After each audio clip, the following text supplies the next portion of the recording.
Thank you, Mr. Chairman, a great deal.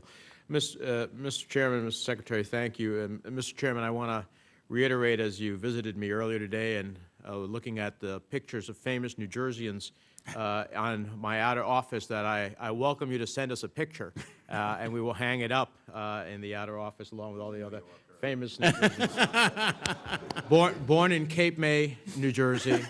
Married a Jersey girl. That's about as Jersey as you get. So depends upon how this legislation comes out as to whether I want my. Where'd you live longer? Which state did you live longer? well, since he's eating up my time, you can answer that some other time.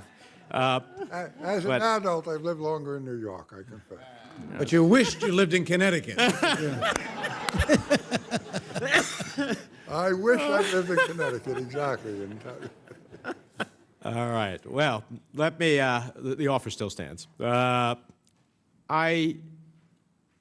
am reminded at the mantle of the Archives building, it says, "What is past is prologue."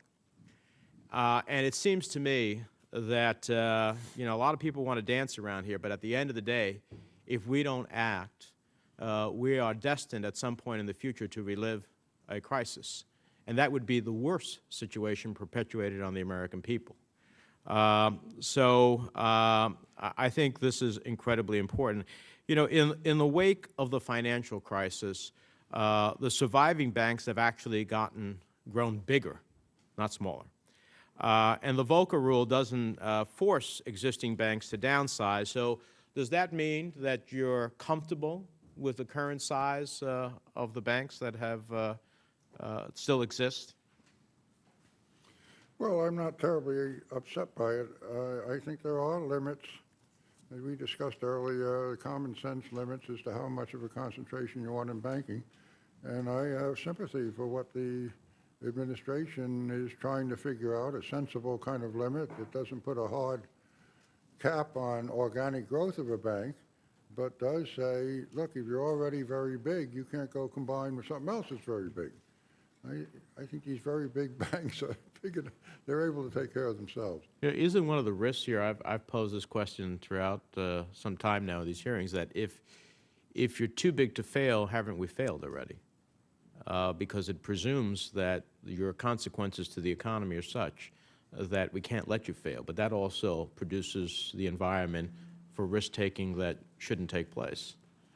Senator, I think this is important. I think from our perspective, the size cap that is one of the two elements of what the President announced a few weeks back is not the only piece of our proposals that deal with size. So by asking for higher capital standards, liquidity requirements, leverage standards, and so forth, we do create positive economic incentives for firms to shrink, and believe that that's done in the context of making sure that all of those standards are really focused, importantly, on making sure that firms individually and the system in the aggregate is not overly risky, so that those things are tethered, the economic incentive to get smaller and the buffers, the cushions, the extent to which the firm can be more resilient at moments of distress are interlinked. There's another point here, if I may add to that answer. With the resolution authority, which you haven't brought up, what seems too big to fail today may not be too big to fail tomorrow, because you have a better arrangement for putting that institution to sleep without disturbing the whole market. That's the whole purpose of this resolution authority, to handle big failures. Now, it seems to me that one of the asking whether proprietary trading played a role in this crisis is missing the biggest lesson of this crisis, which is how do you avert the next one? And we know proprietary trading can be dangerous and contribute to the downfall of some investment banks. Mr. Chairman, you talked about not having taxpayer support for speculative activity. So it just seems to me that we should be attributing that to commercial banks as well, so that we, at the end of the day, can ensure that customer deposits don't end up being part of the speculative nature that can create a crisis. So that's in essence what you're trying to do In here. essence, that's what we're going to. Now, with that, if we pass a law preventing commercial banks from engaging in proprietary lending, one possibility is that a Goldman Sachs or a J.P. Morgan will simply drop their bank holding company status and continue to engage in proprietary trading, hedge fund, private equity activity.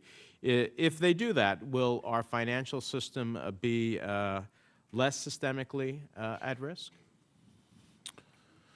I think, Senator, whether they choose to be a bank holding company and engage in banking activities, or whether they choose instead to engage in these riskier activities, the full range of supervisory constraints and prudential standards that we think need to be tough and heightened will still apply. And so, from that perspective, we'll still be well covered in the proposals that we're putting forward. I think what we'll have additionally is not having these risky activities be subsidized in effect in circumstances where a firm has, because of its access to the safety net, essentially a lower cost of funding and advantages that are, in some sense, helping them to focus on and engage in the activities that we're concerned about. So the Volcker rule alone, if we're concerned about more broad systemic risks outside of even banking institutions, it needs to have it be augmented by some of the other proposals. No question about it. Absolutely, Senator. And finally, Mr. Chairman, you have said, Mr. Chairman, that there is, quote, not a shred of evidence that financial innovation has improved our economy, and in fact that innovative financial products, quote, took us right to the brink of disaster. Why do you believe that financial innovation got so out of control? And can regulators, you know, as the chairman and the committee deal with financial regulatory reform, can regulators ever be in a position to keep pace with innovation? And if not, are there steps we should take to make banking and innovation subject to the ability to ensure that it doesn't get out of control? Look, there's no assurance in this area, but part of what I hope is the effect of what we're proposing is to reduce the capacity of the banks through imaginative financial engineering techniques to get way ahead of the regulators, because the most fertile field for this is in the area of hedge funds, equity funds, and proprietary trading. It doesn't mean they can't do a lot of complex things in the more traditional banking area, but at least you've cut down to some extent the risk of which you speak, quite rightly. And I do think the supervisory agencies are going to have to be better staffed. I think some of them are pretty well staffed now, but they have to have the funds and the interest and the capacity to attract some of the brightest and best financial engineers too. It takes a thief to catch a thief, so to speak.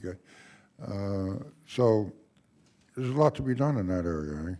Mr. Secretary, you want to comment on that? Senator, thank you. You know, I think financial innovation is incredibly important to our economy and to people and businesses across the country.